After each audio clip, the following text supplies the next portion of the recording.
مالی تنگی اور قرض ختم کرنے کا وظیفہ۔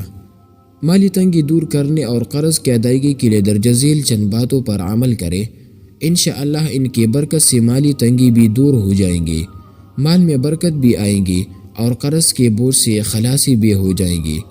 نمبر 1، سب سے پہلے گناہوں سے توبہ کرے اور استغفار کی کثرت کرے۔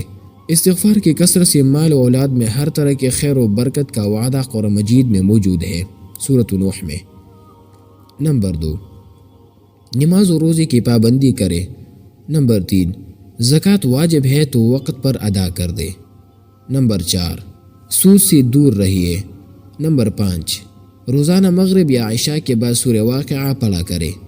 نمبر 6، اگر داڑھی منڈاتے یا کترا کر ایک مچھ سے کم رکھتے ہیں تو اس سے توبہ کرے۔